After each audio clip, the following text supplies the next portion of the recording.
안녕하십니까. 권는 변호사 조용주 변호사입니다. 오늘도 상속에 관한 재밌는 이야기를 들려드리도록 하겠습니다. 자식이 많다 보면 여러 자식들이 있죠. 그런데 능력 있는 자식도 있고 능력이 없는 자식도 있고, 능력이 없는 자식일수록 부모에 대한 의존이 더 많을 수 있습니다. 그래서 부모한테 돈도 타다 쓰고 부모한테 얹혀 살기도 하는데, 근데 이제 부모가 나이가 들어요. 나이가 들면 가장 걱정되는 게 뭐냐면, 여러 가지가 있겠지만 치매에 걸리는 거가 부모들로서는 큰 걱정입니다. 우리나라 70세에서 74세까지 노인 중에 8.8%가 치매랍니다. 그리고 74세부터 79세까지는 20%로 늘어요. 그리고 80세가 넘으면 3분의 1이 치매를 앓고 있다고 합니다. 치매를 앓고 있으면 정상적인 재산의 관리 능력도 없고, 그러다 보니까 자식들 중에 부모를 모신다는 핑계로 부모의 통장, 부모의 재산을 관리하면서 돈을 빼가는 그런 자식들이 많이 생기고 있어요. 그래서 그걸 바로 알게 되면 다른 상속인들하고 분쟁이 바로 발생하고, 근데 이제 부모가 살아 계시니까 바로 싸우지는 못하는데, 또 때로는 부모님이 돌아가신 이후에 다른 이제 상속인들이, 어느 상속인이 부모의 재산을 이렇게 많이 이전에 빼갔다 라는 걸 알게 돼서 갈등이 심화되고, 그 다음에 이제 가족이 어떤 깨지게 되는, 형제가 깨지게 되는 그런 거를 사실은 재판을 하면서 많이 보게 됩니다. 자, 부모가 자기가 이제 치매가 되고 이제 힘도 떨어지고 은행에 갈 능력도 없고, 아니면 요새 인터넷으로 뱅킹을 할 능력도 없을 경우에는 한 자식한테 통장을 맡기는 경우가 있어요. 그래서 통장도 주고 도장도 주고 비밀번호도 알려주고, 요새는 그 인터넷 하려면 그 비밀번호 나오는 것도 주고 다 줘요. 그러면은 자식 입장에서는 부모 통장에 돈이 많으면 갖고 가고 싶은 유혹이 생길 수가 있죠.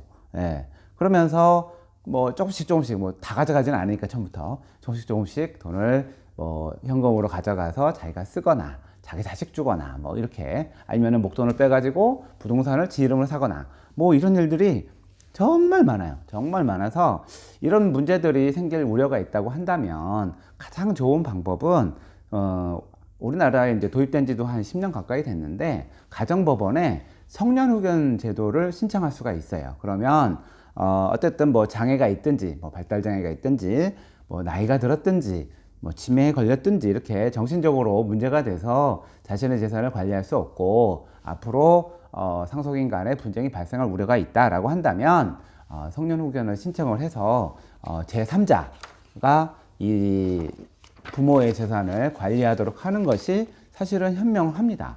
근데 잘 안 하려고 해요.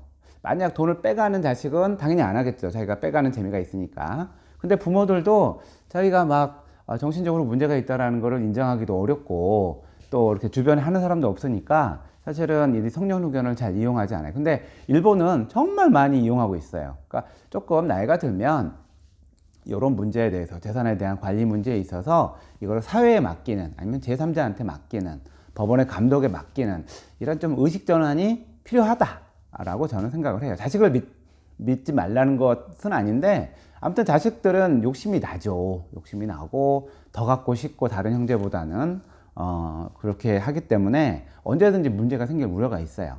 근데 이제 살아계실 때 그런 자식이 돈을 빼가면, 그때 이제 그 부모가 그걸 알게 됐을 때는 그 자식에 대해서 이제 친족 상도례 때문에 형사고소는 안 되더라도, 처벌은 안 되더라도 이렇게 부당이득 반환이라든가 손해배상 청구를 할 수가 있어요.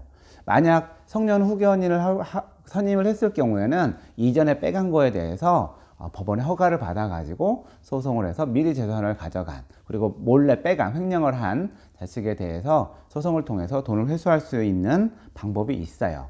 근데 이제 돌아가신 이후에는 어떻게 할 거냐라는 문제에 있어서는, 다른 그 형제들이 미리 돈을 이렇게 불법으로 가져간 형제들이 자기 상속분을 침해한 것이기 때문에 그거를 반환해 달라는 소송을 할 수가 있습니다. 그래서 이런 것들은 결국은 나중에 이제 상속재산 분할 심판이나 유료분을 할 때 부모의 재산을 통장을 다 열어보면 어떻게 이제 돈이 빠져갔는지, 부모가 쓰는 돈은 한정돼 있거든요. 나이가 드시면 병원비나 그런 간호비 들어가지 부모가 돈을 많이 쓰지는 못하거든요, 현실적으로는. 근데 뭐 돈이 뭉텅뭉텅 나가서 이걸 어디에 했을까, 이거 통장으로 했을 때 결국은 돈을 관리했던 자식이 뺏갔을 확률이 높겠죠. 그래서 그런 거 입증해서 다른 형제가 가져간 자기 상속분 침해한 부분을 반환하는 소송이 가능합니다.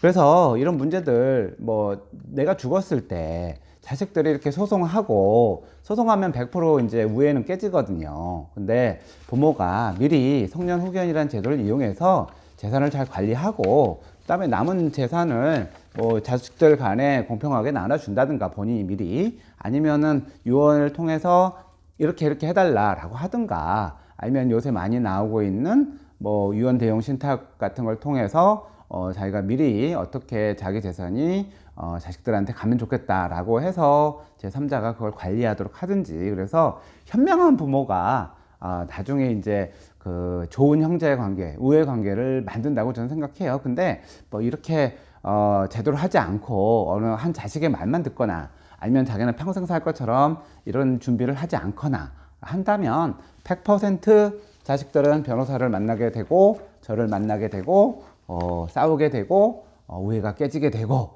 이렇게 된다라는 점, 현실적으로. 그래서 부모들이 현명해야 자식들이 편하게 지낼 수 있다라는 말씀을 드리면서 오늘 상속 이야기 마치도록 하겠습니다. 감사합니다.